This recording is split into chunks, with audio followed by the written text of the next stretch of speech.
എത്ര പേര് വെളുപ്പിന് 4 മണിക്ക് എണിക്കാൻ പറ്റി? 4 മണിക്ക് എത്ര പേര് എനിട്ടൊന്ന് കൈവീശി കാണിച്ച്? ഒന്ന് അങ്ങനെ തിരിച്ച പോലെ ക്യാമറ അവർ കൈവീശി കാണിക്കുമെന്നെടുത്തേ അല്ലോ, ഒന്ന് കൈവീശി കാണിച്ച്. ഇത്രയും പേര് വെളുപ്പിന് 4 മണിക്ക് എണിറ്റ് ജ്ഞാനത്തിന് വേണ്ടി പ്രാർത്ഥിച്ച്. നിങ്ങൾ ആരെങ്കിലും വിളിച്ച് ഉണർത്തിയോ? താനേ ഉണർന്നില്ലേ? പക്ഷേ അതുകൊണ്ട് എനിക്ക് പണിയായിരുന്നു. എന്നെ 2 മണിക്ക് മുതലേ എന്നെ ഉണർത്തി. 2 മണി മുതലേ ഞാൻ പ്രാർത്ഥനയായിരുന്നു. അപ്പോഴേ എനിക്ക് തോന്നി ഇന്നെല്ലാവരും ജ്ഞാനത്തിൻ്റെ പുസ്തകം വായിച്ചോ? സ്നേഹമുള്ളവരെയും, നമ്മുടെ ജീവിതത്തിന് വിജയത്തിൻ്റെ, ശുശ്രൂഷയുടെ വിജയത്തിൻ്റെ എല്ലാം ആവശ്യം ഇതാണ്, ദൈവിക ജ്ഞാനം. ഇപ്പം നമ്മൾ കുർബാനയിൽ ഇങ്ങനെ പ്രാർത്ഥിക്കുന്നില്ലേ, സർവജ്ഞനായ ഭരണകർത്താവും, ബാക്കി പറഞ്ഞ്, അങ്ങയുടെ ഭവനത്തിൽ വസിക്കുന്നവരുടെ വിസ്മരണീയനായ പരിപാലകൻ. ഈ പരിപാലന എന്ന് പറഞ്ഞാൽ നമുക്ക് ഇത്തിരി ചോറും കറിയും വീടും സ്ഥലമൊക്കെ കിട്ടുന്നതാണ് പരിപാലന എന്നാണ് പലരും വിചാരിക്കുന്നത്. അതല്ല, വിസ്മരണീയനായ പരിപാലകൻ. ദൈവിക രഹസ്യങ്ങളുടെ ഉൾക്കണ്ണുകൾ തുറന്ന് നമ്മൾക്ക് വെളിപ്പെടുത്തി തരുന്ന, ദൈവത്തിൻ്റെ രഹസ്യങ്ങൾ വരെ നമുക്ക് വെളിപ്പെടുത്തി തരുന്നതാണ് ദൈവത്തിൻ്റെ പരിപാലന. ദൈവത്തിൻ്റെ നിഗൂഢ രഹസ്യങ്ങൾ നമുക്ക് വെളിപ്പെടുത്തി തരും. നമ്മളിപ്പോൾ ഈ 2-3 ദിവസം കൊണ്ട് ഒരു കാര്യം മനസ്സിലാവും. നമ്മൾ ഈ 2-3 ദിവസം കൊണ്ട് ഒരു കാര്യം മനസ്സിലാവും. എന്ത് മനസ്സിലാവുമെന്നറിയാമോ? നമ്മൾ ഇതുവരെ അറിഞ്ഞതെല്ലാം ഒരു എള്ളോളമേ ഉള്ളൂ എന്ന് മനസ്സിലാകും. അതോടൊപ്പം മറ്റെന്ത് മനസ്സിലാവും? നമ്മൾക്കിനി അറിയാനുള്ളതെല്ലാം ഒരു കടലോളമുണ്ടെന്ന് മനസ്സിലാവും. നമ്മൾ ഇതുവരെ അറിഞ്ഞത് വെറും എള്ളോളമാണെന്നും നമുക്കിനി അറിയാനുള്ളത് ഒരു കടലോളമാണ്. നമ്മുടെ അറിവും ജ്ഞാനവും ഒരു തുള്ളിയേ ആയിട്ടുള്ളൂ. ഒരു കടൽ അവിടെ ബാക്കി കിടക്കുകയാണ്. ജീവിതകാലം മുഴുവൻ നമ്മൾ പഠിച്ചാലും ജ്ഞാനം ലഭിച്ചാലും മതിയാവില്ല. അത്രയ്ക്ക് വലിയ വിസ്മയമാണത്. അതാണ് നമ്മൾ പ്രാർത്ഥിക്കുന്നത്, സർവജ്ഞനായ, കണ്ടോ, സർവജ്ഞാനവും നിറഞ്ഞ ദൈവമേ, സർവജ്ഞനായ ഭരണകർത്താവും അങ്ങയുടെ ഭവനത്തിൽ വസിക്കുന്നവരുടെ, അതാരാണത്? അങ്ങയുടെ ഭവനത്തിൽ വസിക്കുന്നത് ആരാ? നമ്മൾ ഓരോരുത്തരും. ആ നമ്മളുടെ വിസ്മരണീയനായ പരിപാലകൻ, സകല നന്മകളുടെയും സകല സൗഭാഗ്യങ്ങളുടെയും ഉറവിടവുമായ ദൈവമേ, അങ്ങയുടെ സ്വഭാവത്തിനൊത്ത വിധം ഞങ്ങളുടെ മേൽ കരുണയായിരിക്കണേ. അങ്ങയുടെ സ്വഭാവത്തിനൊത്ത വിധം ഞങ്ങളുടെ മേൽ കരുണയായിരിക്കണേ. സ്നേഹമുള്ളവരെ, നമ്മൾ എന്ത് വിദ്യാഭ്യാസം ഉണ്ടായതൊന്നും ഇതിന് പ്രശ്നമല്ല. ഈ വലിയ വലിയ വിശുദ്ധരെ, കൊച്ചു ത്രേസ്യ, വലിയ സ്കൂൾ വിദ്യാഭ്യാസം ഒന്നിനും പോയിട്ടില്ല. അതുപോലെ തന്നെ നിരവധി വിശുദ്ധർ. ലൂർദിലെ ബെർണാഡിറ്റ്സ് ഒരു സാധാരണ ഗ്രാമപ്രദേശത്ത് വിറക് പിറക്കി നടന്നിരുന്നൊരു പെങ്കൊച്ചാണ്. ആശ്വാസമായില്ലേ? ആശ്വാസമായോ അമ്മച്ചിമാരെ? നമ്മൾക്കുള്ളതാണ് ഈ രഹസ്യങ്ങൾ.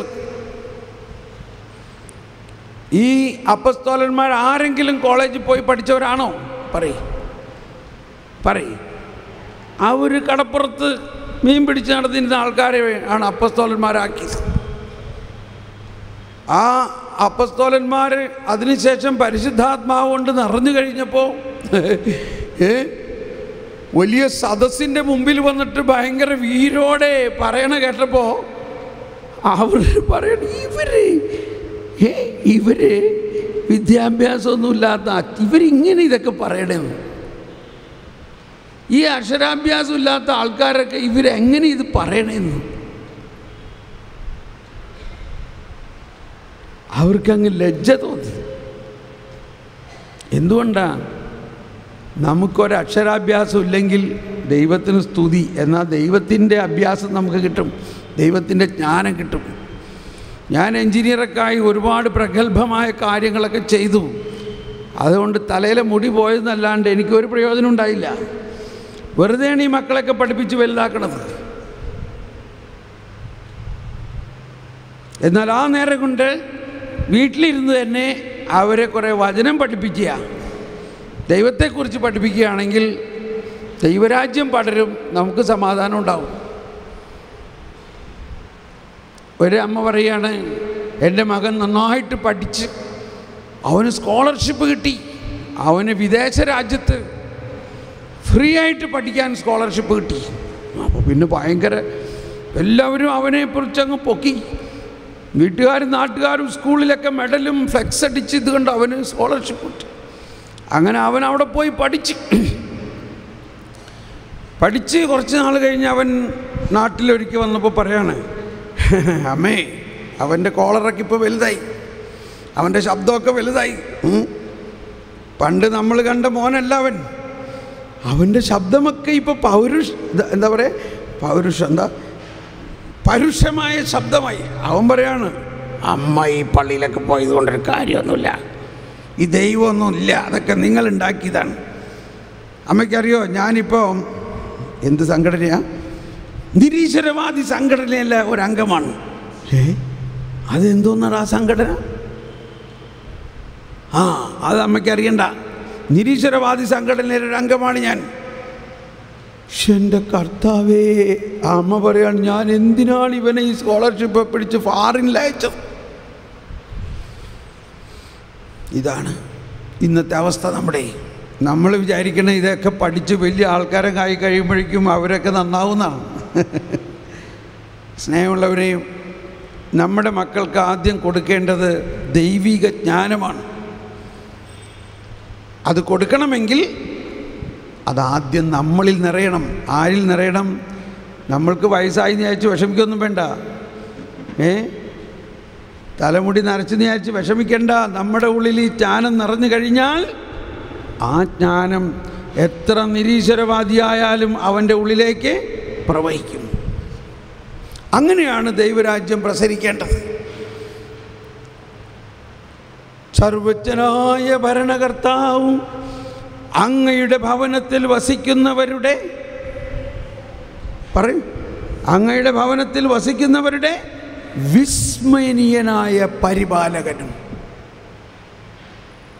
ഈ ദൈവിക ജ്ഞാനത്തെക്കുറിച്ചാണ് ഈശോ മുഴുവനും പറയുന്നത്. ഈശോ പറയുന്നത് മുഴുവനും ദൈവിക ജ്ഞാനത്തെക്കുറിച്ചാണ്. ഫരിസേയരും നിയമജ്ഞരും വലിയ ജ്ഞാനികളായിട്ടുള്ളവർ പറഞ്ഞു, അവരെക്കുറിച്ചാണ് ഈശോ പറയുന്നത്. നിങ്ങൾക്ക് തെറ്റുപറ്റിയിരിക്കുന്നു. എന്തുകൊണ്ടെന്നാൽ നിങ്ങൾ ദൈവത്തിൻ്റെ ശക്തിയും വിശുദ്ധ ലിഖിതങ്ങളും അറിയാത്തത് കൊണ്ടാണ്. വിശുദ്ധ ലിഖിതങ്ങൾ അവർക്കറിയാം, പക്ഷെ ആ വിശുദ്ധ ലിഖിതങ്ങളുടെ അന്തസത്ത, ആന്തരിക അർത്ഥം അവർക്കറിയില്ല. വിശുദ്ധ ലിഖിതങ്ങളെ മാനുഷിക ബോധ്യങ്ങളിൽ അവർ വ്യാഖ്യാനിക്കുന്നു.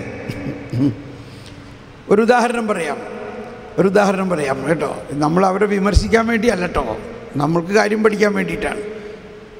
മത്തായിയുടെ സുവിശേഷത്തിൽ 23-ാം അധ്യായത്തിൽ 5-ാമത്തെ വചനം വായിക്കാം. മത്തായിയുടെ സുവിശേഷം 23-ാം അധ്യായം 5-ാമത്തെ വചനം വായിക്കാം.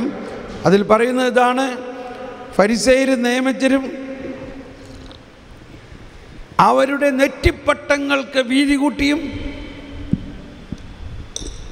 അവരുടെ തൊങ്ങലുകൾക്ക് നീളം കൂട്ടിയും അവർ പരസ്യ സ്ഥലത്ത് നിന്ന് അവരുടെ അന്തസ്സ് പ്രകടിപ്പിക്കും. എന്തതിൻ്റെ അർത്ഥം? അവർ നെറ്റിപ്പട്ടങ്ങൾക്ക് വീതി കൂട്ടി എന്ന് പറഞ്ഞാൽ ഒന്ന് ആലോചിച്ച്, മലയാളത്തിൽ നമ്മൾക്ക് ഈ വചനം എങ്ങനെ മനസ്സിലാകും? പറയും. അവരവരുടെ നെറ്റിപ്പട്ടങ്ങൾ വായിച്ചോളൂ. 23:5 മത്തായി 23:5. മറ്റുള്ളവർ കാണുന്നതിന് വേണ്ടിയാണ്. മറ്റുള്ളവർ കാണുന്നതിന് വേണ്ടി അവർ തങ്ങളുടെ പ്രവൃത്തികളെല്ലാം ആ സ്പീക്കർ ഒന്ന് തിരിച്ചു വെച്ച് ആ ഫീഡ്ബാക്ക് സ്പീക്കർ വായിച്ചോളൂ. You carry on. മറ്റുള്ളവർ കാണുന്നതിന് വേണ്ടിയാണ് അവർ തങ്ങളുടെ പ്രവൃത്തികളെല്ലാം ചെയ്യുന്നത്. അവർ തങ്ങളുടെ നെറ്റിപ്പട്ടങ്ങൾക്ക് വീതിയും വസ്ത്രത്തിൻ്റെ തൊങ്ങലുകൾക്ക് നീളവും കൂട്ടുന്നു. വിരുന്നുകളിൽ പ്രമുഖ സ്ഥാനവും സിനഗോഗുകളിൽ പ്രധാന പീഠവും നഗരവീഥികളിൽ അഭിവാദനവും ഇഷ്ടപ്പെടുന്നു. റബ്ബി എന്ന് സംബോധന ചെയ്യപ്പെടാനും ആഗ്രഹിക്കുന്നു.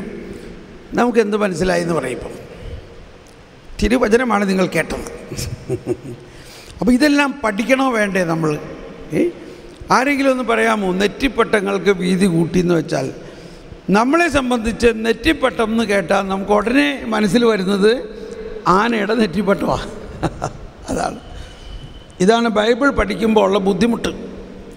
ബൈബിൾ പഠിക്കുമ്പോൾ അതിനകത്തുള്ള വാക്കുകളുടെ അക്ഷരാർത്ഥമല്ല. ഒരിക്കലൊരച്ഛൻ റോമിൽ പോയി കുറേ വർഷം പഠിച്ചു, നാട്ടിൽ വന്നു. അപ്പോൾ കുറേ നാളുകൾക്ക് ശേഷം നാട്ടിൽ വന്നപ്പോൾ 5-8 വർഷം കഴിഞ്ഞ് വരികയാണ് അച്ഛൻ. വീട്ടിൽ വന്നു, അയൽവക്കത്തെ ആളുകളൊക്കെ ഓടി വന്നു. പക്ഷെ ആരെയും മനസ്സിലാവുന്നില്ല അച്ഛൻ. കാരണം ഇവരൊക്കെ വലുതായി. പൊടിമീശ ഉണ്ടായിരുന്നവൻ കൊമ്പൻ മീശക്കാരനായി. കൊച്ച് ഉടുപ്പിട്ട് നടന്നിരുന്ന പെങ്കൊച്ച് സാരി ഉടുത്ത് വന്നേക്കണം. എല്ലാവരെയും പരിചയപ്പെടുത്തി കൊടുക്കേണ്ടി വന്നു. അപ്പോൾ വീട്ടിൽ ചേട്ടൻ പരിചയപ്പെടുത്തി അച്ചോ ഇത് നമ്മുടെ കിഴക്കേല റോസിലിയ. നീ ഇത്രയും വലുതായോ? ഇത് നമ്മുടെ പടിഞ്ഞാറ് അന്തോണിയോ? ഇവൻ വലിയ ആളായി. ഇവനിപ്പോൾ ബ്ലേഡ് കമ്പനിയാ. ബ്ലേഡ് കമ്പനിയാണല്ലേ? അതെങ്ങനെ നീ ഇത്രയും വലിയൊരു കമ്പനി ഉണ്ടാക്കി? ഇംഗ്ലീഷ് കൊളാബറേഷനാണോ? അതെ, അമേരിക്കൻ കമ്പനിയുമായിട്ടാണോ കൊളാബറേഷൻ? വിൽക്കിൻസൺ സേഡാണോ?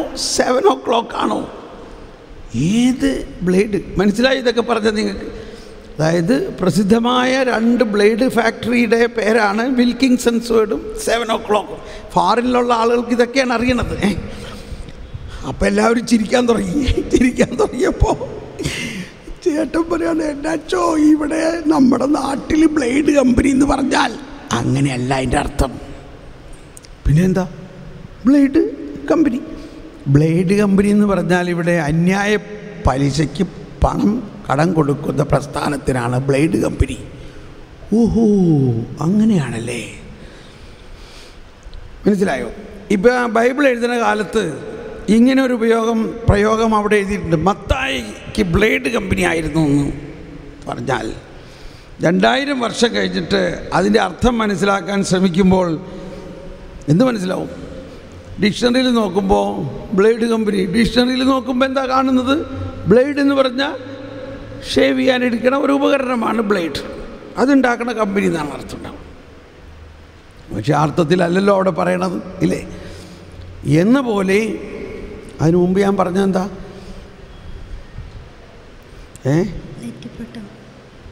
എന്ന പോലെയാണ് അവരുടെ നെറ്റിപ്പട്ടങ്ങൾക്ക് വീതി കൂട്ടിയെന്ന് പറഞ്ഞാൽ ഇംഗ്ലീഷിൽ പറയുന്നത് ഇങ്ങനെയാണ്, they have broaden their phylacteries. Phylacteries എന്ന് പറഞ്ഞാൽ ഫരിസേയരും നിയമജ്ഞരും 10 കൽപ്പനകൾ ഒരു ചെപ്പിൽ, ഫിലാക്ടറീസ് എന്ന് പറഞ്ഞാൽ ഇങ്ങനത്തെ ഒരു പെട്ടിയാണ്. ആ പെട്ടി നെറ്റിപ്പട്ടം പോലെ അവർ നെറ്റിയിലിങ്ങനെ കെട്ടിവെച്ചിട്ട് അവർ പൊതുസ്ഥലങ്ങളിൽ നിൽക്കും. അതിൻ്റെ അർത്ഥം ഇയാളൊരു നിയമജ്ഞനാണ്. കാരണം മോശ പറഞ്ഞിട്ടുണ്ട്, ഞാൻ ഈ പറയുന്ന നിയമങ്ങൾ നിങ്ങളുടെ നെറ്റിയിലുണ്ടായിരിക്കണം. അതുകൊണ്ട് അവർ അക്ഷരാർത്ഥത്തിൽ ആ നെറ്റിയിലുണ്ടാകാൻ വേണ്ടി അതൊരു ചെപ്പിൽ കയറ്റി നെറ്റിയിൽ കെട്ടിവെച്ചു. ഇപ്പോഴും നിങ്ങൾ ഹോളി ലാൻഡിൽ പോകുമ്പോൾ ഇങ്ങനെ തലയിലൊരു ചെപ്പ് കെട്ടിവെച്ച കുറേ ആൾക്കാരെ കാണാം. അവരുടെ ശക്തമായ വിശ്വാസം ഇതാണ്. അതുപോലെ തന്നെ അവരുടെ തൊങ്ങലുകൾക്ക് നീളം കൂട്ടി. ലോഹയുടെ ഉള്ളിൽ ഇടുന്ന ഒരു നൂലാണ്, പൂണൂല് മാതിരി കുറേ നൂലുകളാണിങ്ങനെ. ആ നൂലുകൾ 10 നൂലുകളുണ്ടാകും. അതിന് നീളം കൂട്ടി അതിങ്ങനെ നിലത്ത് കിടന്ന് അടിയുന്നുണ്ടാകും. അവരെല്ലാം കൽപ്പന കൃത്യമായി പാലിക്കുന്നവരാണെന്നർത്ഥം. ഇത് ഞാൻ പറഞ്ഞത് ബൈബിൾ മനസ്സിലാകണമെങ്കിൽ കുറേ ജ്ഞാനം, ദൈവിക ജ്ഞാനം കിട്ടിയാലേ അതിലെ പദങ്ങളുടെ അർത്ഥം തന്നെ നമുക്ക് മനസ്സിലാകുകയുള്ളൂ. അല്ലെങ്കിൽ നമ്മളെല്ലാവരും അതിനെ അക്ഷരാർത്ഥത്തിൽ വ്യാഖ്യാനിച്ചുകൊണ്ട് അതിൻ്റെ സ്ഥലകാല സീമകളെ അറിയാതെ തെറ്റായ രീതിയിൽ നമ്മൾ നീങ്ങും. ഈശോ അവരോട് പറഞ്ഞു, വിശുദ്ധ ലിഖിതങ്ങളോ ദൈവത്തിൻ്റെ ശക്തിയോ അറിയാത്തത് കൊണ്ടല്ലേ നിങ്ങൾക്ക് തെറ്റുപറ്റുന്നത്. ഓക്കെ, അപ്പം ഇത്രയും ഞാനൊരു ആമുഖമായിട്ട് പറഞ്ഞത്, നമ്മൾ 20 വർഷം കൺവെൻഷന് വേണ്ടി ശുശ്രൂഷ ചെയ്തവരും 20ാമത്തെ വർഷത്തിലേക്ക് പ്രവേശിച്ചിരിക്കുമ്പോൾ ദൈവരാജ്യ കേന്ദ്രീകൃതമായ ദൈവിക ജ്ഞാനത്തിൽ നിറഞ്ഞ ശുശ്രൂഷകരാകണം. അത് ശുശ്രൂഷ മേഖലയിൽ മാത്രമല്ല, നമ്മുടെ കുടുംബത്തിൽ നമ്മൾ വിളക്കാകണം. നമ്മളുടെ കുടുംബത്തിൽ നമുക്ക് ദൈവിക ജ്ഞാനമാകണം. ഇവിടെയാണ് വീണ്ടും ഇന്നലെ പറഞ്ഞതിൻ്റെ തുടർച്ചയായിട്ടാണ് നമ്മളിപ്പോൾ കേൾക്കുന്നത്. ജ്ഞാനത്തിൻ്റെ പുസ്തകത്തിൽ 6-ാം അധ്യായം തുറക്കുക. നിങ്ങൾ ബൈബിളെല്ലാം കൊണ്ടുവന്നിട്ടുണ്ടെന്നാണ് ഞാൻ വിചാരിക്കുന്നത്.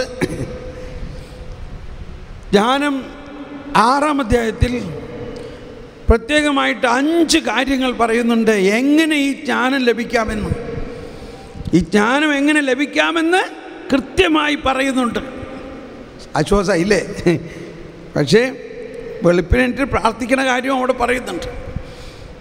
അപ്പം അതിൽ 6:14 നമ്മൾ ഇന്നലെ കേട്ടത്. പ്രഭാതത്തിൽ വായിച്ചോളൂ. പ്രഭാതത്തിൽ ഉണർന്ന് അവളെ തേടുന്നവർ പ്രയാസം കൂടാതെ അവളെ കണ്ടുമുട്ടും. അവൾ വാതിൽക്കൽ കാത്തു നിൽപ്പുണ്ട്.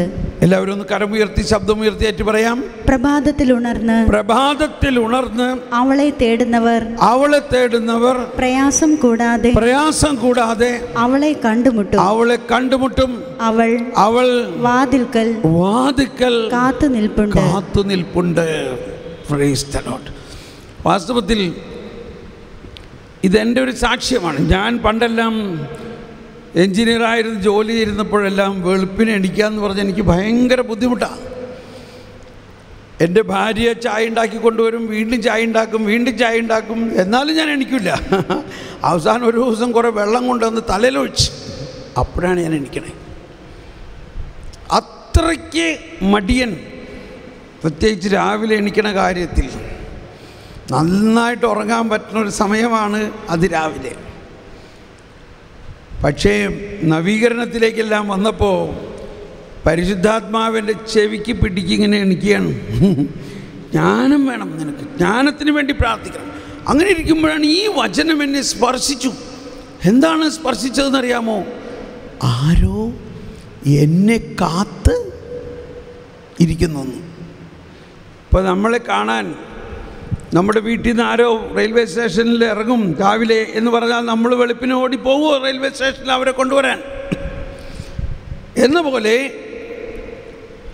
പ്രഭാതത്തിൽ ആരോ എൻ്റെ വാതിക്കൽ വന്ന് കാത്തു നിൽപ്പുണ്ടെന്ന്. എനിക്ക് എന്തോ പ്രത്യേക സമ്മാനവുമായിട്ട്. അതും കൂടി മനസ്സിലാക്കുക. പിന്നെ ഞാൻ ഉറങ്ങുന്നതിന് മുമ്പേ തന്നെ എനിക്കറിയാം ഇത്ര മണിക്ക് രാവിലെ ഒരാളവിടെ കാത്തു നിൽപ്പുണ്ട്. അതുകൊണ്ട് ഞാൻ നേരത്തെ എണീക്കണമെങ്കിൽ നേരത്തെ ഉറങ്ങണം. എൻ്റെ നേരത്തെ ഉറക്കമൊക്കെ ഇത്തിരി കണക്കാണ്. എന്നാലും ഒരു 12 മണി ആകുമ്പോഴേക്കും ഞാൻ ഉറങ്ങിയിരിക്കണം. 4 മണിക്കൂർ ഉറങ്ങിയാൽ മതി എനിക്ക്. നിങ്ങൾക്ക് അങ്ങനെ ആവണമെന്നില്ല. പക്ഷെ എന്നിരുന്നാലും 4 മണിക്ക് മുമ്പേ ആരോ എന്നെ ഉണർത്തും. ആരോ എന്നെ അങ്ങ് ഉണർത്തുകയാണ്. അതാണ് പറഞ്ഞത്, സർവജ്ഞനായ ഭരണകർത്താവും അങ്ങയുടെ ഭവനത്തിൽ വസിക്കുന്നവരുടെ വിസ്മയനീയനായ പരിപാലകൻ. ഇവിടെ ശരിക്കും ഒരു വിസ്മയനീയത ഞാൻ കാണുന്നു. 7 മണി വരെ ഉറങ്ങിക്കിടന്നിരുന്ന ഞാനിപ്പോൾ 3:30, 4 മണിയാവുമ്പോൾ ചാടി എഴുന്നേറ്റ്, ഓ ജ്ഞാനമേ ഇന്ന് വന്നാലും എന്താ അവിടെ പറയുന്നത്? അവൾ വാതിൽക്കൽ കാത്തു നിൽപ്പുണ്ട്. അവൾ വാതിൽക്കൽ കാത്തു നിൽപ്പുണ്ട്. അതുകൂടി ഉച്ചത്തിൽ വായിച്ചത്. പ്രഭാതത്തിൽ ഉണർന്ന്, എല്ലാവരും കരം ഉയർത്തി, പ്രഭാതത്തിൽ ഉണർന്ന് അവളെ തേടുന്നവർ പ്രയാസം കൂടാതെ അവളെ കണ്ടുമുട്ടും. അവൾ വാതിൽക്കൽ കാത്തു നിൽപ്പുണ്ട്. ഇതെൻ്റെ ജീവിതത്തിലെ വലിയൊരു സഹായകമായി.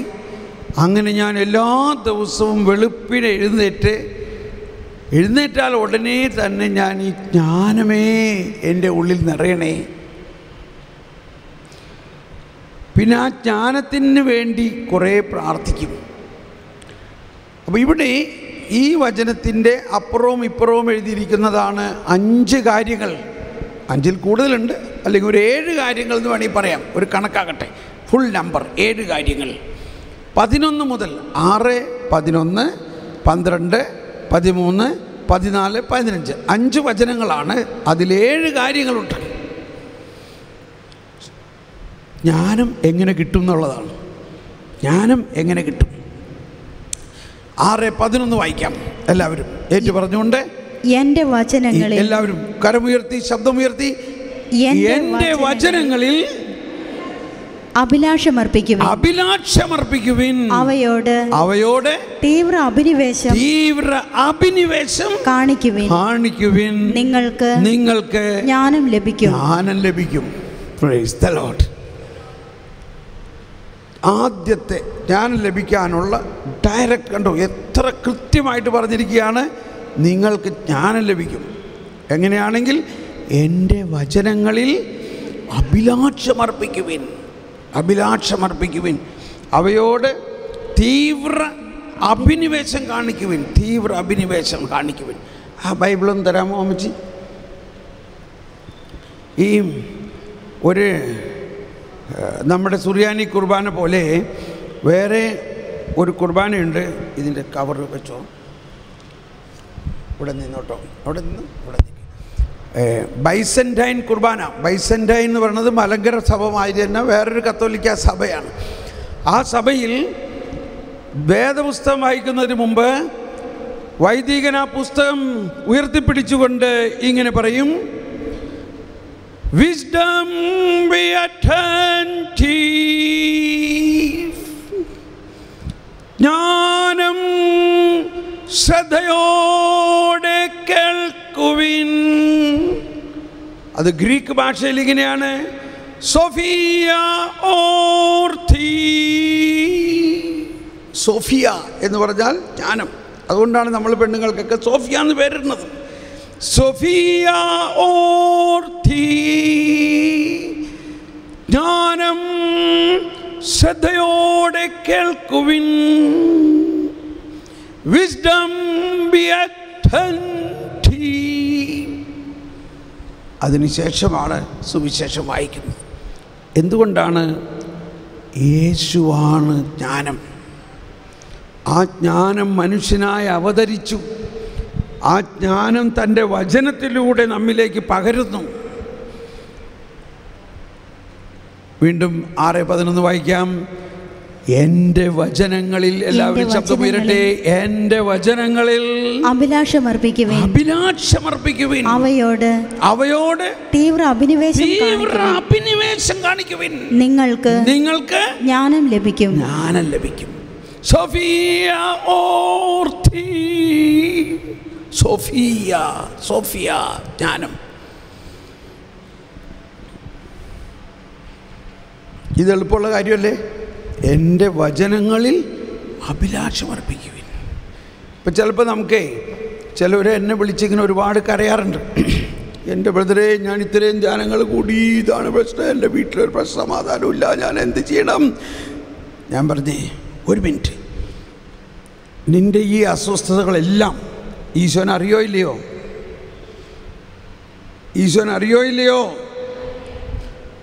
അപ്പം തന്നെ ഒരു നിശ്വാസത്തോടെ പറഞ്ഞേ, അറിയും. ഇപ്പേ പെട്ടെന്നൊന്ന് ചോദിച്ചു, ഈശോയെ ഒരു വചനം എനിക്ക് തരണേ, ഒരു വചനം, ഒരു വചനം എൻ്റെ ഉള്ളിൽ തരണേ. അല്പസമയം മിണ്ടാതിരിക്കുക, എന്നിട്ടുള്ളിൽ ഒരു വചനം വരും. എന്നിട്ട് ഞാൻ ചോദിക്കും, ഇപ്പം എന്താ വരുന്നേ? ഇപ്പം എനിക്കൊരു വചനം വരുന്നുണ്ട്. എന്താ വചനം വരുന്നത്?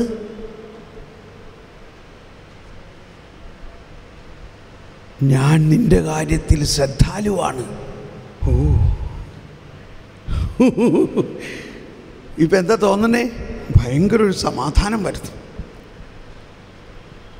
Praise the Lord. കണ്ടോ, ഞാൻ വല്ലതും ചെയ്തോ? അതാണ്, എൻ്റെ വചനം നിനക്ക് സമീപസ്ഥമാണ്, അത് നിൻ്റെ ഹൃദയത്തിൽ ഉണ്ട്. അതാണ് യാക്കോബിൻ്റെ ലേഖനത്തിൽ വായിച്ചോ, യാക്കോബ് ശ്രീഹയുടെ ലേഖനത്തിൽ 1-ാം അധ്യായത്തിൽ 21-ാമത്തെ വചനത്തിൽ പറയുകയാണ്, നിന്നെ താങ്ങി നിർത്താൻ പറ്റിയ വചനത്തെ നീ മുറുക്കെ പിടിക്കുക. ഏതെങ്കിലും വചനം കാണാപ്പാഠം പഠിച്ചാൽ പോരാ, ആ സമയത്ത് നമ്മളെ താങ്ങി നിർത്താൻ പറ്റുന്ന ദൈവത്തിൻ്റെ ജ്ഞാനം നമ്മുടെ ആത്മാവിലുണ്ട്. നമ്മുടെ ആത്മാവിൽ വചനമുണ്ട്, കാരണം നമ്മുടെ ആത്മാവിൽ ദൈവമുണ്ട്. ആ ദൈവം വചനമാണ്, ആ ഈശോ വചനമാണ്. ആ ഈശോ പറയുന്ന വചനത്തിൽ ആത്മാവും ജീവനുമാണ്. വായിച്ചേ, യാക്കോബ് 1:21. ആകയാൽ എല്ലാ അശുദ്ധിയും വർദ്ധിച്ചു വരുന്ന തിന്മയെ ഉപേക്ഷിച്ച് നിങ്ങളിൽ പാകിയിരിക്കുന്നതും നിങ്ങളുടെ ആത്മാക്കളെ രക്ഷിക്കുവാൻ കഴിവുള്ളതുമായ വചനത്തെ വിനയപൂർവ്വം സ്വീകരിക്കുവിൻ. Praise the Lord.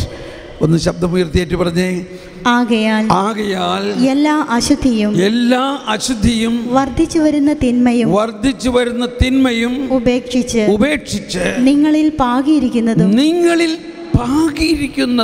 നിങ്ങളുടെ ആത്മാക്കളെ രക്ഷിക്കുവാൻ കഴിവുള്ളതുമായ വചനത്തെ വിനയപൂർവ്വം സ്വീകരിക്കുവിൻ.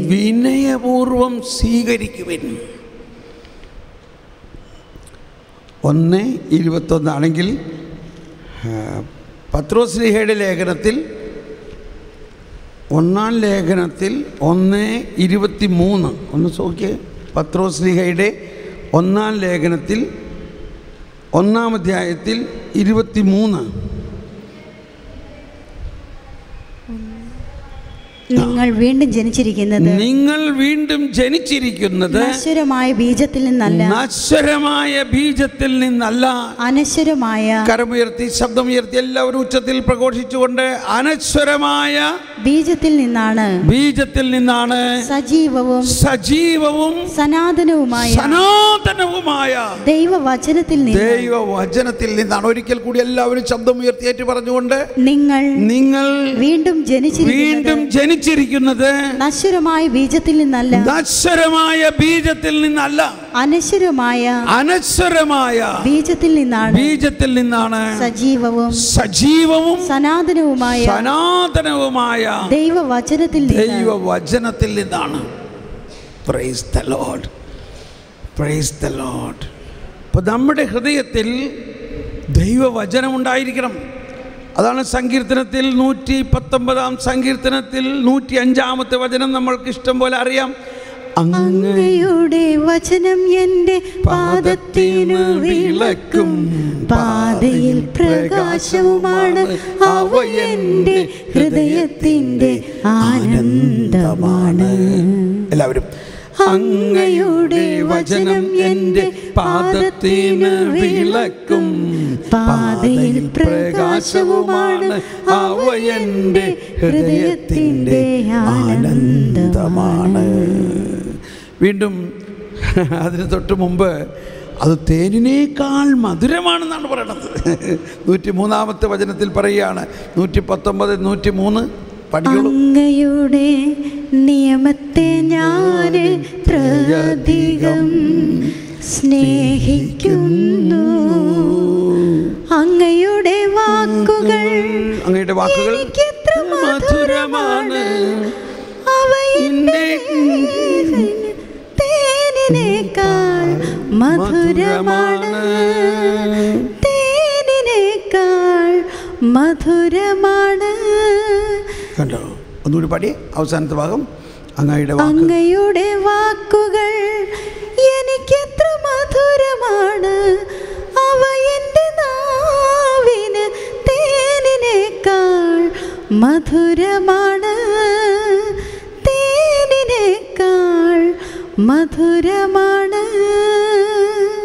ഇതേ അധ്യായത്തിൽ 129, 130 പറയുന്നത് ഇതാണ്: അങ്ങയുടെ വചനത്തിൻ്റെ ചുരുൾ അഴിയുമ്പോൾ, വായിക്കാം, അത് പ്രകാശം പരത്തുന്നു. അങ്ങയുടെ വചനത്തിൻ്റെ ചുരുൾ അഴിയുമ്പോൾ പ്രകാശം പരത്തുന്നു. എന്താണ് ഈ പ്രകാശം എന്ന് പറയുന്നത്? ഈ പ്രകാശം എന്ന് പറയുന്നത് ജ്ഞാനം തന്നെയാണ്. ഓക്കെ, അപ്പോൾ വീണ്ടും ജ്ഞാനത്തിൻ്റെ പുസ്തകത്തിൽ വരാം. എങ്ങനെയാണ് ജ്ഞാനം ലഭിക്കുന്നതിൻ്റെ ആദ്യമായിട്ട് എങ്ങനെയുള്ള അങ്ങയുടെ വചനത്തിൽ അഭിലാഷമർപ്പിക്കുവാൻ. ആ വചനം യേശുക്രിസ്തു തന്നെയാണ്. ആ യേശുക്രിസ്തു ജ്ഞാനമാണ്. ആ വചനത്തിൽ അഭിലാഷമർപ്പിക്കുകയും അവയോട് തീവ്ര അഭിനിവേശം കാണിക്കുവിൻ. നമ്മൾ അമ്മച്ചിമാർ ഒന്ന് കൈവീശി കാണിച്ച് രാവിലെ എണീറ്റ് കഴിഞ്ഞാൽ നേരെ പോയിട്ട് അടുക്കളയിൽ പോയി എങ്ങനെയെങ്കിലും ആ പാത്രമൊക്കെ കഴുകി ഉടനെ കഞ്ഞി കറിയൊക്കെ ഉണ്ടാക്കി വെച്ച് ഇവന്മാരെയൊക്കെ വലുതാക്കണ്ടേ? അതല്ല ചെയ്യേണ്ടത്. ഒരു 10 മിനിറ്റ് സുല്ലിട്, അവിടെ നിൽക്ക്, വചനം വായിക്കുക, ജ്ഞാനത്തിൻ്റെ വചനം വായിക്കുക. എന്നിട്ട് ഈ വചനം നമ്മുടെ ആത്മാവിൽ നിറക്കി. ഈ വചനം നമ്മുടെ ആത്മാവിലൂടെ നമ്മളുടെ കുടുംബത്തിൽ പ്രകാശമാകട്ടെ. ഒന്ന് പരീക്ഷിക്കണോ? ഇന്നലെ ഞാൻ പറഞ്ഞു നിങ്ങളോട് അങ്ങനെ പരീക്ഷിക്കാൻ. വേറെ ഒരാളോടെ പറഞ്ഞത്, മറന്നുപോയി. ഭയങ്കര പ്രശ്നം കുടുംബത്തിൽ. അത് വേറെ ഒരു സഹോദരി പറയാണ്, അവർ ഫോറിനിലാണ്, ഇവിടെ നിന്ന് വേലയ്ക്ക് പോയതാണ്, ഒരു നേഴ്സുമാതിരി ഹോം നേഴ്സാണ്. പക്ഷെ അവർ പറയാണ്, എൻ്റെ ആ വീട്ടിൽ ഒരപ്പാപ്പനുമുണ്ട്, അമ്മാമ്മയുണ്ട്, എനിക്ക് സ്വൈര്യം തരുന്നില്ല. എപ്പോഴും എന്നെ കുറ്റം പറഞ്ഞുകൊണ്ടും എപ്പോഴും വഴക്കടിച്ചുകൊണ്ടും ഇരിക്കും. ഞാൻ എന്ത് ചെയ്യണം? ഞാൻ പറഞ്ഞ്, നീ അവരെ നോക്കാണ്ട് നീ നിന്നെ നോക്ക്. ഈ പറയണതൊക്കെ ആ വീട്ടിലെ അന്ധകാരമെന്ന് വിചാരിക്കുക. ഈ പറയണതൊക്കെ ആ വീട്ടിലെ അന്ധകാരം. ഈ വയസ്സായ അപ്പനും വയസ്സായ അമ്മയും അവരെ നോക്കാൻ വേണ്ടിയാണ് ഇവർ പോയേക്കണത്. ആ അന്ധകാരത്തിന് പഴിക്കാതെ ഒരു ചെറിയ മെഴുകുതിരി ആകാം. നീ എന്താകണം? നീ ഒരു മെഴുകുതിരി ആകണം. നീ എന്താകണം? നീ ഒരു മെഴുകുതിരി ആകണം. അപ്പോൾ എന്ത് സംഭവിക്കും? അന്ധകാരം പോകും. ഒന്ന് കൈവീശി കാണിച്ചേ. ചിലപ്പോൾ നമ്മുടെ വീട്ടിലും ഇങ്ങനെ ആയിരിക്കാം. നമ്മുടെ വീട്ടിലൊരു അമ്മായിയപ്പനും അമ്മായിയമ്മയും നമ്മളെ പഴിച്ചുകൊണ്ടിരിക്കുന്നുണ്ടാകാം. അല്ലെങ്കിൽ വേറെ എന്തെങ്കിലും തരത്തിലുള്ള പ്രശ്നങ്ങളുണ്ടാകാം. ഈ പ്രശ്നങ്ങളെ നോക്കി നോക്കി നമ്മളിങ്ങനെ തെറി പറഞ്ഞുകൊണ്ടിരിക്കാം. ഞാൻ വന്നപ്പോൾ മുതൽ ഇതാണ് പ്രശ്നം, ഞാൻ എന്ത് ചെയ്താലും നിങ്ങൾക്ക് കംപ്ലൈൻറ്റേ ഉള്ളൂ. ശരിയല്ലേ? പക്ഷേ അങ്ങനെ പറഞ്ഞുകൊണ്ടിരിക്കണേലും ഭേദം ഒരു മെഴുകുതിരിയാകുമ്പോൾ എന്ത് സംഭവിക്കും? ഈ അന്ധകാരം താനേ പോകും. അപ്പോൾ അവർ എന്ന് പറഞ്ഞാൽ പിന്നെ ഞാൻ എന്നാ ചെയ്യണമെന്നാ പറയണേ? നീ രാവിലെ എഴുന്നേറ്റിട്ടേ ഇപ്പം എണ്ണിക്കണേന് കുറച്ച് മുമ്പ് എണിക്ക്. കുറച്ച് സമയം നേരത്തെ എഴുന്നേറ്റിട്ട് നിൻ്റെ അകത്ത് ഈ പ്രകാശം നിറയണം.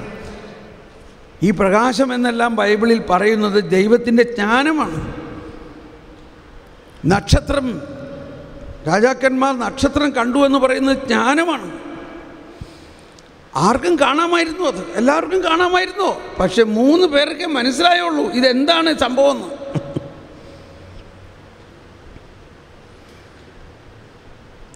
എന്ന പോലെ നീ വെളുപ്പിനെണീറ്റ് കുറച്ച് സമയം ജ്ഞാനത്തിന് വേണ്ടി പ്രാർത്ഥിക്കണം. കൂടെ കുറച്ച് സ്നേഹത്തിനും പ്രാർത്ഥിച്ചോ. കുറച്ച് സ്നേഹം എന്ന് പറഞ്ഞാൽ എന്ത് ചെയ്യണം എന്ന് പറഞ്ഞാൽ, എന്നിൽ ജ്ഞാനം നിറയണേ പരിശുദ്ധാത്മാവ്. എന്നിട്ട് ഞാൻ ആ വചനമൊക്കെ പറഞ്ഞു കൊടുത്ത് ചിലപ്പോൾ അങ്ങനെ പ്രാർത്ഥിച്ച് ഉറങ്ങിപ്പോകും. അതുകൊണ്ട് ഈ ജ്ഞാനത്തിൻ്റെ പുസ്തകം തുറന്ന് കുറച്ച് വായിച്ചിട്ട് ജ്ഞാനം നിറയണേ, ജ്ഞാനം നിറയണേ. പിന്നെ പുതിയ നിയമത്തിൽ ഈശോൻ്റെ കുറച്ച് വചനങ്ങൾ വായിച്ചിട്ട് സ്നേഹം നിറയണേ, ഇങ്ങനെയൊക്കെ പറയും. നീ ചെയ്യുമോ ഇത്? തീർച്ചയായിട്ടും ചെയ്യാം സാറേ. എന്നാൽ നീ ഇത് ചെയ്തിട്ട് 2-3 ദിവസം ഇങ്ങനെ ചെയ്തിട്ട് എന്നെ ഒന്ന് വിവരം അറിയിക്കണം എന്ത് സംഭവിച്ചെന്ന്. തീർച്ചയായിട്ടും. ഇവർ 2 ദിവസം കഴിഞ്ഞപ്പോൾ 2 ദിവസം കഴിഞ്ഞപ്പോൾ ഇവള് പറിച്ചു പറഞ്ഞു, എൻ്റെ ബ്രദറേ, അവർ ഭയങ്കര ശാന്തമായിരിക്കണമെന്ന്. അവർ ശാന്തമായി, ആര്യ പാപ്പനും അമ്മാമ്മയും ഭയങ്കര ശാന്തമായിരിക്കണം. എനിക്കും ഭയങ്കര സമാധാനമായി. ഇതെന്തോ ഒരു വിദ്യയാണ്. ഇതാണ് ബൈബിളിൽ മുഴുവനും പറയുന്ന വിദ്യ. അങ്ങയുടെ ഭവനത്തിൽ വസിക്കുന്നവരുടെ വിസ്മയനീയനായ പരിപാലകൻ. ഇവിടെ പറയാണ്, എത്ര നാളായി എൻ്റെ തല തിന്നുകൊണ്ടിരിക്കുന്ന ഈ അപ്പച്ചനും അമ്മച്ചിയും ഭയങ്കര ശാന്തമായിട്ട് ഞാൻ അവരുടെ അടുത്ത് ചെല്ലുമ്പോൾ അവരെന്നോട് ചിരിച്ച് സംസാരിക്കണം, ഞാൻ അവരോട് ചിരിക്കണം, എനിക്ക് അവരോട് ഭയങ്കര വാത്സല്യവും സ്നേഹവും തോന്നുന്നു, അവർക്ക് എന്നോട്. എന്ത് സംഭവിച്ചു? ഒരു മെഴുകുതിരി പ്രകാശമായി കഴിയുമ്പോൾ, നമ്മുടെ ഉള്ളിൽ ഈ ജ്ഞാനം നിറയുമ്പോൾ, നമ്മുടെ ഉള്ളിൽ സ്നേഹം നിറയുമ്പോൾ, ഇത് നമ്മളിൽ നിന്നും നമ്മുടെ ഭവനത്തിൽ, നമ്മുടെ ലോകത്തിലെല്ലാം പ്രസരിക്കും. ഇത് കണിശമായിട്ട് നിങ്ങളൊന്ന് ചെയ്തു നോക്കണം. ഇന്നലെ ഒരാളിങ്ങനെ എന്നോട് പറഞ്ഞു, ഇതേ സെയിം കേസ്, പക്ഷേ അമ്മായിയപ്പനും വീട്ടിൽ മറ്റുള്ള ആൾക്കാരുടെയൊക്കെ പ്രശ്നമാണ്. ഞാൻ പറഞ്ഞു 2 ദിവസം കഴിഞ്ഞിട്ട് എന്നെ വിവരം അറിയിക്കണമെന്ന് പറഞ്ഞേക്കണം. അതാണ് ഞാൻ നിങ്ങളോടാണോ പറഞ്ഞതെന്ന് ചോദിച്ചത്. വലിയ ഗ്യാരണ്ടിയാണത്, ഗ്യാരണ്ടിയാണ്. അപ്പോൾ ഇതിപ്പോൾ നമ്മുടെ കുടുംബത്തിൻ്റെ പ്രാക്ടിക്കലായിട്ടുള്ള കാര്യമാണെങ്കിൽ, ഇതിനപ്പുറത്ത് ഇനി വരാൻ പോകുന്നത്, ഇങ്ങനെ ജ്ഞാനം നമ്മളിൽ നിറഞ്ഞു കഴിയുമ്പോൾ ദൈവത്തെക്കുറിച്ചുള്ള അറിവിലേക്ക് നമ്മൾ നീങ്ങും. ദൈവത്തെക്കുറിച്ചുള്ള അറിവ്. നമ്മളിപ്പോൾ എന്താ ചെയ്യണേ? നമ്മളിപ്പോൾ വീട്ടിൽ പാത്രമൊക്കെ കഴുകി കഞ്ഞിയൊക്കെ വെച്ച് ബ്രേക്ക്ഫാസ്റ്റൊക്കെ കഴിഞ്ഞപ്പോഴേക്കും അടുത്ത വീട്ടിലൊരു ചെടുത്തി വന്നു, അതേ അവിടെ മീൻ നല്ല വിലക്കുറവുണ്ട് കേട്ടോ, അല്ലെങ്കിൽ ഇത് അവിടെ ആ പച്ചക്കറി വിലക്കുറവുണ്ട് കേട്ടോ, ആ ചന്തയിൽ ഇത്രയാണ്, ഈ ചന്തയിൽ ഇവിടെ ഇങ്ങനെയാണ്. അയ്യോ, ഞാൻ മറ്റോടത്ത് ചെന്ന് മീൻ മേടിച്ചിട്ട് അത് ചീഞ്ഞു പോയി. ഇങ്ങനെ കുറേ കാര്യങ്ങൾ പറയണത് മുഴുവനും ഈ ചുറ്റുപാടും നമ്മൾക്ക് തിന്നണ കാര്യവും ആണോ അല്ലയോ? പറയും. എന്നോട് ക്ഷമിക്കണം കേട്ടോ. നമ്മൾ എത്ര സമയമാണ് ഈ ഭക്ഷണ പദാർത്ഥങ്ങളെക്കുറിച്ചും ആ തെങ്ങിൻ്റെ കാര്യവും ഈ ഇതിൻ്റെ കാര്യവും ഈ പറമ്പിൻ്റെ കാര്യവും, ചിലവർക്ക് സ്ഥലം മേടിക്കുന്ന കാര്യമുള്ളൂ. ശവമടപ്പിന് ചെന്നാലും അവരിങ്ങനെ നോക്കിക്കൊണ്ടിരിക്കും, ഇവിടെ സ്ഥലത്തിന് എന്താ വില? സിമിസ്തേരിയിൽ നിന്നിട്ട് ഇപ്പോൾ ചോദിക്കുക, ഇവിടെ സ്ഥലം എന്താ വില ഇവിടെ? എടോ അവിടെ ശവമടപ്പ്. ഓക്കെ. എന്തുകൊണ്ടാണ്? അവന് ഈ ലോകത്തിൻ്റെ കാര്യങ്ങൾ മാത്രമാണ് ചിന്ത. വേസ്റ്റാണ്, ഈ സമയം നഷ്ടമാണ്. നമ്മൾ ഈ പച്ചക്കറിയുടെയും ഈ മീനിൻ്റെയും തേങ്ങയുടെയും ഈ ഇറച്ചിയുടെയും കാര്യമെല്ലാം വിട്. പിന്നെ എന്ത് കാര്യമാണ്? സ്വർഗത്തിലെ കാര്യങ്ങൾ ഇവിടെ ഇരുന്ന് സംസാരിക്കാമെന്ന്. സ്വർഗീയ കാര്യങ്ങൾ. അതാണ് കൊളോസോസുകാർക്ക് ഇത് ലേഖനം 3-ാം അധ്യായത്തിൽ 1-ാമത്തെ വചനം തന്നെ പറയുന്നത്. കൊളോസോസുകാർക്ക് ഇത് ലേഖനം 3-ാം അധ്യായത്തിൽ 1-ാമത്തെ വചനം പറയുന്നത് എന്താ പറയുന്നത്? കൊളോസോസ് 3:1 പറയുകയാണ്, നിങ്ങൾ ക്രിസ്തുവിലുള്ളവരാണെങ്കിൽ നിങ്ങൾ എന്ത് ചിന്തിക്കണം? നിങ്ങൾ തേങ്ങ മാങ്ങയുടെ കാര്യമൊന്നും അല്ല ചിന്തിക്കേണ്ടത്. വായിച്ചോളൂ. ഭൂമിയിലുള്ള വസ്തുക്കളിലല്ല, പ്രത്യുത ഉന്നതത്തിലുള്ളവയിൽ ശ്രദ്ധിക്കുവിൻ. ഭൂമിയിലുള്ള വസ്തുക്കളിലല്ല. ഒന്ന് ഉച്ചത്തിലേറ്റ് പറഞ്ഞേ. ഭൂമിയിലുള്ള വസ്തുക്കളിലല്ല, പ്രത്യുത ഉന്നതത്തിലുള്ളവയെ ശ്രദ്ധിക്കുവിൻ. വായിച്ചോ. എന്തെന്നാൽ നിങ്ങൾ മൃതരായിരിക്കുന്നു, നിങ്ങളുടെ ജീവൻ ക്രിസ്തുവിനോടൊപ്പം ദൈവത്തിൽ നിഗൂഢമായി സ്ഥിതി ചെയ്യുന്നു. നമ്മുടെ ജീവനായ ക്രിസ്തു പ്രത്യക്ഷനാകുമ്പോൾ അവനോടുകൂടെ നിങ്ങളും മഹത്വത്തിൽ പ്രത്യക്ഷപ്പെടും. നേരത്തെ തന്നെ ഞാൻ പറഞ്ഞിട്ടുണ്ട്, ഇത് പാലല്ല, ഘനമുള്ള ഭക്ഷണമാണ്. ഘനമുള്ള ഭക്ഷണമായിട്ട് തോന്നുന്നുണ്ടോ? പക്ഷെ കാര്യം മനസ്സിലാവുന്നുണ്ടോ ഇല്ലയോ? നമ്മളെന്നും പാല് കുടിച്ചിരിക്കേണ്ടവരല്ല. നമ്മൾ ഘനമുള്ള ഭക്ഷണം കഴിക്കണം, ദൈവിക രഹസ്യങ്ങൾ പഠിക്കണം. ഓക്കെ, ഇതങ്ങ് പരന്നു പോവുകയാണല്ലോ. കുഴപ്പമില്ലല്ലേ? ഇപ്പം നമ്മൾ ആ 7 കാര്യങ്ങളിൽ 1 കാര്യമോ 2 കാര്യമോ ഇപ്പോൾ ആയിട്ടുള്ളൂ. വീണ്ടും ജ്ഞാനത്തിൻ്റെ പുസ്തകത്തിൽ വരിക, അങ്ങയുടെ വചനത്തിൽ അഭിലാഷമർപ്പിക്കുകയും അതിനോട് തീവ്ര അഭിനിവേശവും കാണിക്കുകയും ചെയ്യുമ്പോൾ നിങ്ങൾക്ക് ജ്ഞാനം ലഭിക്കും. അപ്പം നമ്മൾ ഈ ലോകത്തിൻ്റെ വസ്തുവകളെക്കുറിച്ച് ചർച്ച ചെയ്യാതെ നമ്മൾ പരസ്പരം കാണുമ്പോഴും സംസാരിക്കുമ്പോഴും, ഇപ്പം ഈ ധ്യാനം കഴിഞ്ഞ് നിങ്ങളൊരിടത്ത് സംസാരിക്കുമ്പോൾ എന്ത് പറയും നിങ്ങൾ? അതേ, ഞാൻ ധ്യാനം കൂടാൻ പോയ പിന്നെ നീ എന്നും ധ്യാനം കൂടുതൽ തന്നെയല്ലേ, എന്താ പ്രയോജനം എന്നൊക്കെ അവർ പറയുമായിരിക്കും. അങ്ങനെയല്ല, ഇതൊരു പുതിയ ധ്യാനമാണ്. അപ്പോൾ എന്താ അവിടെ കേട്ടത്? അത് കേൾക്കേണ്ട കാര്യം തന്നെയാണ്. എന്നിട്ട് പറയണം, വചനം പറയണം അവരോട്. അവർ പറയാണ്, അവിടെ മീൻ നല്ല വെളുപ്പ്, അതിപ്പോൾ പോട്ടെ, എനിക്ക് മീനൊന്നും ആവശ്യമൊന്നുമില്ല, ഇപ്പം അതൊക്കെ താനെ നടന്നോളൂ, ഇപ്പം മീനും ചക്കയും മാങ്ങയുടെ കാര്യമല്ല, നീ ഇത് കേൾക്ക്. എന്നോട് ക്ഷമിക്കണം കേട്ടോ, പ്രാക്ടിക്കലാണോ അല്ലയോ? ഇത് ശരിക്കും പ്രാക്ടിക്കലല്ലേ? നമുക്ക് ഇങ്ങനെ പറയാൻ സാധിക്കണം. ആ മീൻ്റെ കാര്യം പോട്ടെ, അത് ഇച്ചിരി വില കുറഞ്ഞാലും ഞാൻ പറയണമെന്ന് കേട്ടോ, എന്നോട് ക്ഷമിക്കണം കേട്ടോ. ഞാൻ ഈ മീൻ്റെ കാര്യം തന്നെയാണല്ലോ വീണ്ടും പറയണേ. ഞാൻ ബോംബെയിലായിരുന്നപ്പോൾ അവിടെ ഫ്ലാറ്റുകളിലാണല്ലോ നമ്മൾ താമസിക്കുന്നത്. അപ്പോൾ ഈ മീൻ തലയിൽ വെച്ചുകൊണ്ട് വരും. അപ്പോൾ നമ്മുടെ സ്വഭാവം സാധാരണഗതിയിൽ അവൻ പറഞ്ഞാൽ ഒന്ന് ബാർഗെയിൻ ചെയ്യാന്നുള്ളതാണല്ലോ. അപ്പം ഞാൻ എൻ്റെ ഭാര്യയോട് പറഞ്ഞ്, അതൊന്നും ചോദിക്കണ്ട, അവൻ ചോദിക്കണ കാശ് കൊടുത്തങ്ങ് വിട്.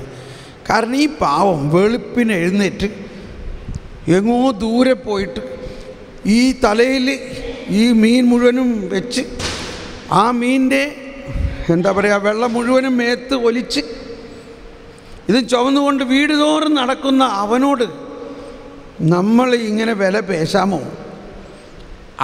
അവൻ്റെ വൈകുന്നേരം ആകുമ്പോഴേക്കും അവൻ്റെ ഉപജീവന മാർഗത്തിന് വേണ്ടിയല്ലേ ഇങ്ങനെ ചെയ്യുന്നത്. അതുകൊണ്ട് അവൻ ചോദിക്കണ കാശ് കൊടുക്കും. അപ്പോൾ ഭാര്യയ്ക്കും പറഞ്ഞ സന്തോഷമായി. അപ്പോൾ പറഞ്ഞു, നീ ഇത്രയും കഷ്ടപ്പെട്ടല്ലേ, നീ എത്ര മണിക്ക് എണീറ്റ് ഈ ദൂരെ പോയിട്ട് ഈ മീൻ മേടിച്ച് തലയിൽ വെച്ച് മീൻ്റെ വെള്ളമൊക്കെ ആയിട്ട് നീ എന്തോരം കഷ്ടപ്പെട്ടാൽ നീ വരണം. അതുകൊണ്ട് ഞങ്ങൾ നിന്നോട് ഒരു വില പേശണ കാര്യമില്ല, നീ പറയണ പൈസ തരാൻ. അവനങ്ങടെ എൻ്റെ മുഖത്ത് നോക്കിയിട്ടേ, അവനങ്ങോട്ട് കുറച്ച് നേരം എൻ്റെ മുഖത്ത് നോക്കി നിന്നുപോയി. കാരണം ഇതുപോലെ ഒരു ദൈവസ്നേഹം അവൻ അനുഭവിച്ചിട്ടില്ല. പിന്നെ എന്താ സംഭവിച്ചതെന്ന് വെച്ച് കഴിഞ്ഞാൽ, എല്ലാ ദിവസവും ഇവനവിടെ വരും, എല്ലാ ദിവസവും. എന്നിട്ട് അവൻ പറയാണ്, നിങ്ങൾ മീൻ മേടിച്ചില്ലെങ്കിലും ഒരു വാക്ക് പറഞ്ഞ് എന്നെ ഒന്ന് അനുഗ്രഹിച്ചു വിടണം. നിങ്ങൾ വില പേശില്ല എന്നറിയാം, അതുകൊണ്ടേ നിങ്ങൾക്ക് ഈ പ്രൈസാണ്. മറ്റുള്ളവരോട് ഞാൻ ഇങ്ങനെ പറയും, നിങ്ങൾക്ക് ഇങ്ങനെ പറയുന്നു കേട്ടോ. ഇതെന്തിനാണ് ഞാനീ പറഞ്ഞത്? നമ്മൾ ഈ മീൻ്റെ കാര്യവും ഇതൊന്നും അല്ല ചർച്ച ചെയ്യേണ്ടത്, സ്വർഗീയമായ കാര്യങ്ങൾ. ഇപ്പം ഞാൻ സ്വർഗീയ കാര്യം തന്നെയല്ല അവനോട് പറഞ്ഞത്. നീ ഇത്രയും കഷ്ടപ്പെട്ട് പറഞ്ഞ, അതുകൊണ്ട് നിന്നോട് ഞാൻ വില പേശനില്ല, നീ പറയണത് ഞാൻ തരികയാണ്. അവന് സ്വർഗീയ അനുഭവം ഉണ്ടായി. ഓക്കെ, അത് പോട്ടെ. അപ്പോൾ അങ്ങനെ ദൈവവചനത്തിൽ അധിഷ്ഠിതമായ വചനത്തോട് തീവ്ര അഭിനിവേശം കാണിക്കുകയും വചനം നമ്മൾ പറയാൻ സാധിക്കുകയും ചെയ്യണം. സാധാരണ മൈക്ക് പിടിച്ചിട്ട് ധ്യാനകേന്ദ്രത്തിലോ പള്ളിയിലോ മാത്രമല്ല, മീൻകാരനോടും വീട്ടുകാരോടും ഒക്കെ ഇങ്ങനെ പറയണം. ഓക്കെ, ഇതാണ് ആദ്യത്തെ പ്രിൻസിപ്പിൾ, ജ്ഞാനം ലഭിക്കാനുള്ള ആദ്യത്തെ വഴി. ഇനി വീണ്ടും ജ്ഞാനത്തിൻ്റെ പുസ്തകത്തിൽ പോകാം. 6-ാം അധ്യായത്തിൽ 12-ാമത്തെ വചനം വായിക്കാം. തേജസ്സുറ്റതാണ് ജ്ഞാനം, അത് മങ്ങിപ്പോവുകയില്ല. ജ്ഞാനത്തെ സ്നേഹിക്കുന്നവൻ നിഷ്പ്രയാസം അവളെ തിരിച്ചറിയുന്നു, അവളെ തേടുന്നവർ കണ്ടെത്തുന്നു. കണ്ടോ, ഇവിടെ 2 കാര്യമുണ്ട്. ഈ ഒരു വചനത്തിൽ 2 കാര്യം. ഒന്ന്, തേജസ്സുറ്റതാണ് ജ്ഞാനം. അതൊരിക്കലും മങ്ങിപ്പോകയില്ല. ജ്ഞാനത്തെ സ്നേഹിക്കുക. ജ്ഞാനത്തെ സ്നേഹിക്കുന്നവർ നിഷ്പ്രയാസം അവളെ തിരിച്ചറിയുന്നു. അവളെ തേടുന്നവർ കണ്ടെത്തുന്നു. ഒന്ന്, ജ്ഞാനത്തെ സ്നേഹിക്കുക. രണ്ട്, ജ്ഞാനത്തെ തേടുക. ജ്ഞാനത്തെ സ്നേഹിക്കണമെങ്കിൽ ആ ജ്ഞാനത്തിൻ്റെ ഗുണം എന്താണെന്നറിയണം. എന്തിനെ നമ്മൾ സ്നേഹിക്കുന്നുവോ അത് നമ്മളുമായിട്ട് ഒന്നാകുന്നു. നമ്മൾ ഭർത്താവിനെ സ്നേഹിക്കുമ്പോൾ ഭാര്യയും ഭർത്താവും ഒന്നാകുന്നു. എന്ന മാതിരി തന്നെയാണ് ചില വസ്തുക്കളെ സ്നേഹിക്കുമ്പോൾ. ഇപ്പം നിങ്ങൾ സഹോദരിമാർക്ക് സ്വർണത്തിനോട് സ്നേഹം ഉണ്ടാകും ഇല്ലേ? സ്വർണത്തിനോട് സ്നേഹമുണ്ടെങ്കിൽ പോയി പണി ഇല്ലേ? പിന്നെ സ്വർണ്ണക്കട കാണുമ്പോൾ ഒന്ന് അവിടെ കയറി നോക്കണം, അവിടെ ഒരു പുതിയ സ്റ്റോക്ക് വന്നിട്ടെന്ന് പറയും.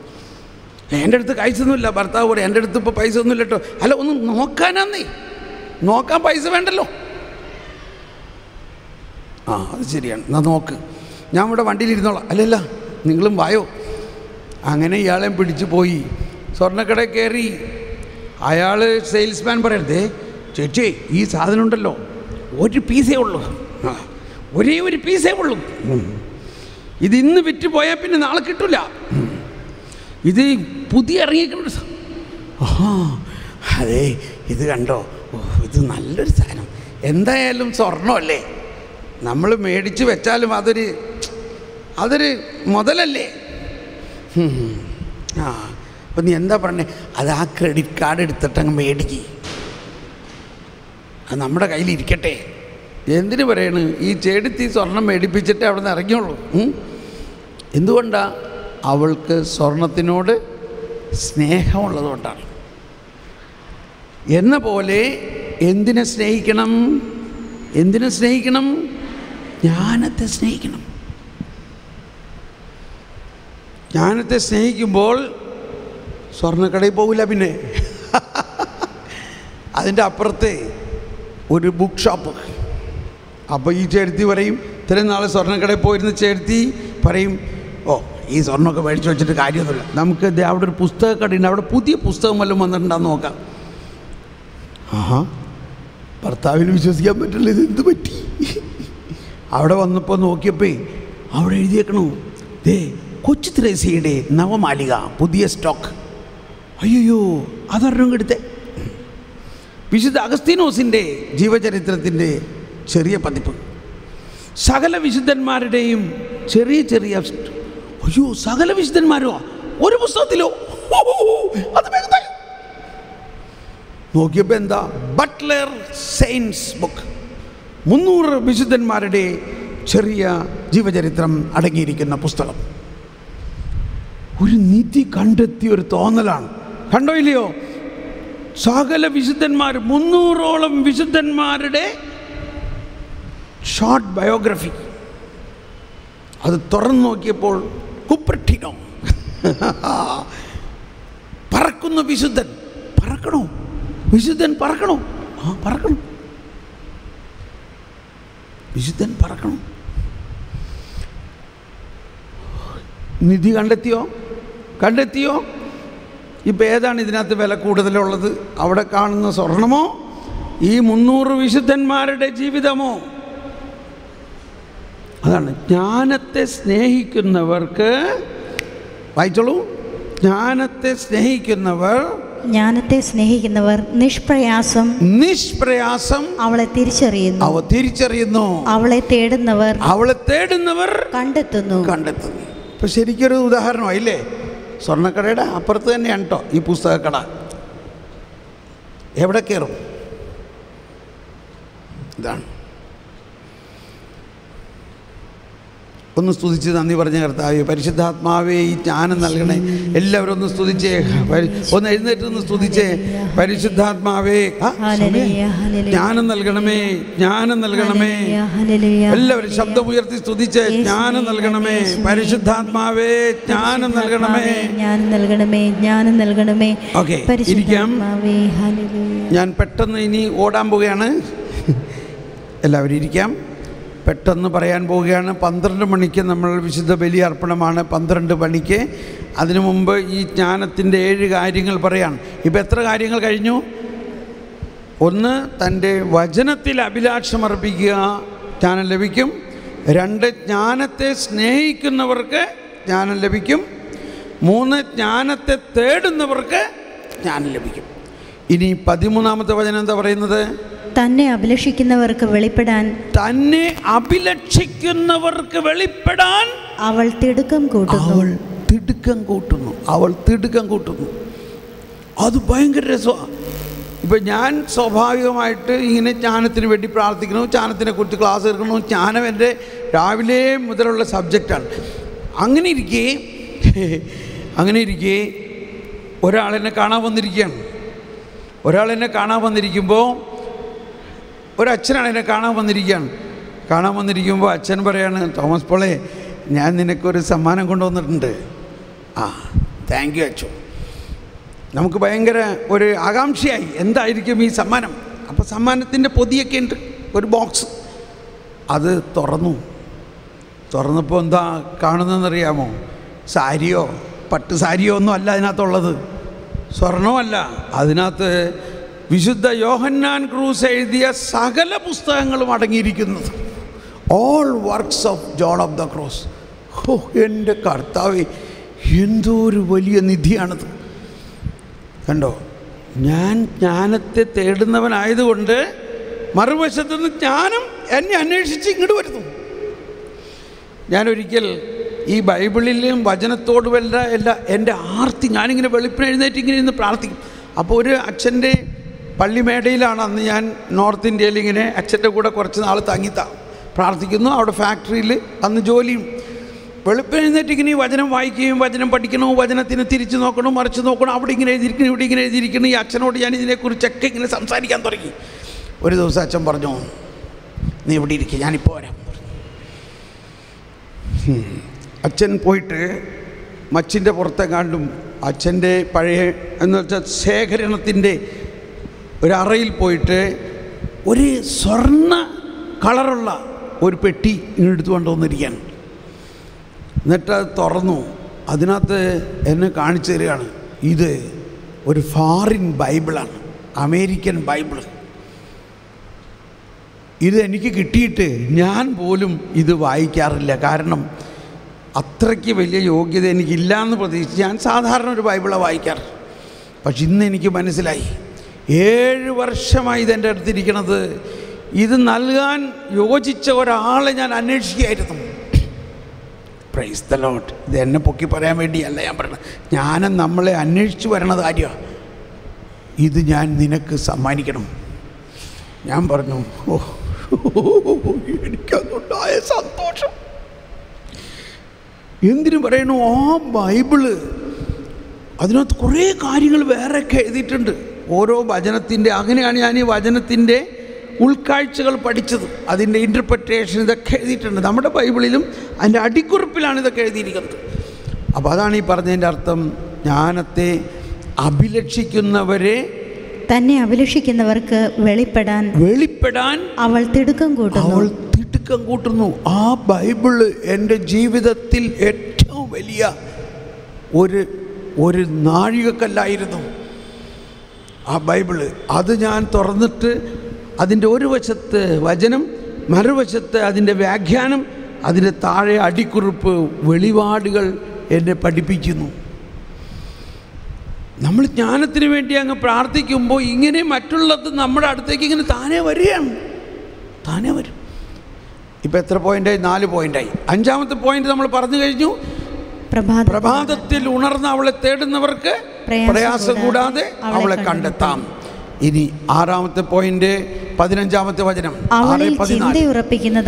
അവളിൽ ശ്രദ്ധയുറപ്പിക്കുന്നതാണ് വിവേകത്തിന്റെ പൂർണ്ണത. എല്ലാവരും ശബ്ദം ഉയർത്തിക്കൊണ്ട്, അവളിൽ ചിന്തയുറപ്പിക്കുന്നതാണ് വിവേകത്തിന്റെ പൂർണ്ണത. അതാണ് നമ്മൾ വിവേകികളായിരിക്കണം. നമ്മൾ ദൈവമക്കളാണെങ്കിൽ ദൈവത്തിൻ്റെ വിവേകം നമുക്കുണ്ട്. ദൈവത്തിൻ്റെ വിവേകത്തോടു കൂടി നമ്മൾ ജീവിക്കാൻ സാധിക്കും. അതാണ് ദൈവം ആഗ്രഹിക്കുന്നത്. ചെന്നായ്ക്കളുടെ നാട്ടിലേക്ക് കുഞ്ഞാടുകളെ പോലെയാണ് ഞാൻ നിങ്ങളെ അയക്കുന്നത്. അതുകൊണ്ട് നിങ്ങൾക്ക് എന്തുണ്ടാകണം? സർപ്പത്തെ പോലെ വിവേകമുണ്ടാകണം, പ്രാവിനെ പോലെ നിഷ്കളങ്കരായിരിക്കും. പെട്ടെന്നൊന്ന് പറഞ്ഞോട്ടെ, എന്തുകൊണ്ടാണ് ഈശോ അങ്ങനെ പറഞ്ഞത്? ചെന്നായ്ക്കളുടെ നാട്ടിലേക്ക് കുഞ്ഞാട് ചെന്ന് കഴിഞ്ഞാൽ ചെന്നായ്ക്ക് ഏറ്റവും ഇഷ്ടമുള്ളത് കുഞ്ഞാടിൻ്റെ ഇറച്ചിയാണ്. കുഞ്ഞാടിനെ വെട്ടി വിഴുങ്ങോ ഇല്ലയോ? പക്ഷെ അവിടെ മനസ്സിലാക്കണം, ഈ കുഞ്ഞാടിനെ അയച്ച ആൾ കുഞ്ഞാടിൻ്റെ അകത്തുണ്ട്. Praise the Lord. ആരാണ് കുഞ്ഞാടിനെ അയച്ചത്? കർത്താവ് ഈശോ മിശിഹ. യൂദായിലെ സിംഹമായ കർത്താവ് ഈശോ മിശിഹ ഈ അയച്ച കുഞ്ഞാടിൻ്റെ അകത്തൊളിഞ്ഞിരിക്കുന്നുണ്ട് എന്ന് ഈ കുഞ്ഞാട് മനസ്സിലാക്കണം. ഞാൻ നിന്നെ കുഞ്ഞാടിനെ പോലെ ചെന്നായിയുടെ അകത്തേക്ക് അയച്ചത് ചെന്നായിക്ക് നിന്നെ കടിച്ചു കീറാൻ വേണ്ടിയല്ല. നിന്റെ അകത്ത് യൂദായിലെ സിംഹമുണ്ട്.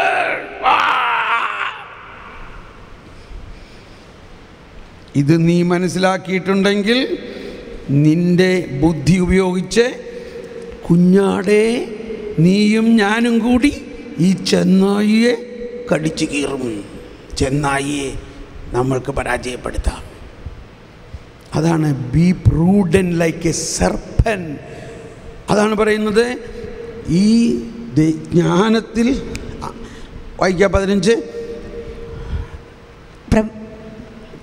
അവളിൽ ചിന്ത ഉറപ്പിക്കുന്നതാണ് വിവേകത്തിന്റെ പൂർണ്ണത. ഉറപ്പിക്കുന്നതാണ് വിവേകത്തിന്റെ പൂർണ്ണത. ഇനി അടുത്ത് 7ാമത്തെ പോയിന്റ്. അവളുടെ കാര്യത്തിൽ ജാഗരൂകതയുള്ളവൻ ദുഃഖവിമുക്തനാകും. ഇപ്പം നമ്മളുടെ കുടുംബത്തിൽ നമ്മൾക്ക് പറയാനുള്ളത് കുറേ ദുഃഖത്തിൻ്റെ കെട്ടുകേസാണ്. ഒന്ന് കൈവീശി കാണിച്ചേ. ഇതാ കുറേ ദുഃഖങ്ങളാണ്. എന്തുകൊണ്ടാണ് ഈ ദുഃഖവും ദുരിതവും? പ്രധാന കാരണം ദൈവത്തിൻ്റെ ജ്ഞാനം ചോദിക്കാതെ നമ്മൾ ചില തീരുമാനങ്ങളെടുത്തു. ആ തീരുമാനങ്ങൾ ദൈവത്തിൻ്റെ കാഴ്ചപ്പാടിൽ തെറ്റാണ്. ആ തീരുമാനങ്ങൾ നമ്മുടെ കുബുദ്ധിയിൽ നിന്ന്, മനുഷ്യൻ്റെ ബുദ്ധിയിൽ രൂപം കൊണ്ടതാണ്. ഉദാഹരണത്തിന് ഒരാൾ പറഞ്ഞു, ഞാനൊരു ബ്ലേഡ് കമ്പനി ഉറങ്ങിയിട്ടുണ്ട് കേട്ടോ, സോറി ഞാൻ ബ്ലേഡ് പറയണതിൽ ക്ഷമിക്കും. നിങ്ങളുടെ അടുത്ത് ഇപ്പോൾ റിട്ടയർമെൻ്റൊക്കെ ആയിട്ട് ടീച്ചർ കാശുണ്ടല്ലോ, ടീച്ചറാണോ? അപ്പോൾ ആരെങ്കിലും റിട്ടയർ ആയിക്കഴിഞ്ഞാൽ ഈ പാർട്ടീസ് എല്ലായിടത്തും വരും. ആ കാശേ 1 വർഷത്തേക്ക് ഇൻവെസ്റ്റ്മെൻറ്റ് തരാണെങ്കിലേ ഞാൻ ഡബിളാക്കി തരാം. ഡബിളാക്കണം. ഒരു ഉദാഹരണത്തിന് ഒരു 10 ലക്ഷം രൂപ എന്ന് വിചാരിച്ചോ. റിട്ടയർമെൻറ്റ് ബെനിഫിറ്റ് കിട്ടി. ജീവിതകാലം മുഴുവനും കഷ്ടപ്പെട്ട് അധ്വാനിച്ച് കാശാണ്. ഈ 10 ലക്ഷം രൂപ എന്നെ ഉന്നം വെച്ചുകൊണ്ടാണ് ഇയാൾ കറങ്ങണേ. ഇയാൾ പറയാണ്, ഇതേ 1 വർഷത്തേക്ക് ഇങ്ങോട്ട് തന്നാൽ അത് ഡബിളാക്കും, 10 ലക്ഷം 20 ആക്കും. അത് നല്ല കാര്യമാണല്ലോ. അതെ, പിള്ളേരോടൊന്നും പറയണ്ടട്ടാ, പിള്ളേരോടൊന്നും പറയണ്ട, കെട്ടിയോനോടും പറയണ്ട, അത് ആൾക്കാരും അറിയണ്ട. ഇത് ബ്ലേഡാണ്. ശരിയാണല്ലോ. നടത്ത സംഭവങ്ങളാണ്. എന്നാലേ ആരും രാത്രി നീ വായോ, ഞാൻ എടുത്ത് തരാം. എന്നിട്ട് 10 ലക്ഷം രൂപയുടെ ചെക്ക് അങ്ങ് എഴുതി കൊടുത്തു. വേറെ ഒരു കടലാസും ഇല്ല, ബ്ലേഡല്ലേ, എന്ത് കടലാസ.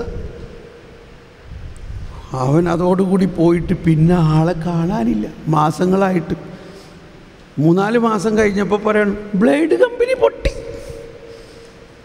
ബ്ലേഡ് കമ്പനി പൊട്ടി, ചിട്ടി കമ്പനി പൊട്ടി.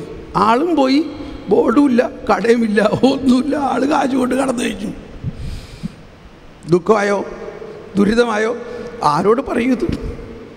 ജീവിതകാലം മുഴുവനും ഉണ്ടാക്കിയ കാശ് മുഴുവനും ദൈവത്തിൻ്റെ ജ്ഞാനത്തോട് ചോദിക്കാതെ മനുഷ്യബുദ്ധി കൊണ്ട് ചെയ്ത ഒരു കാര്യമാണത്.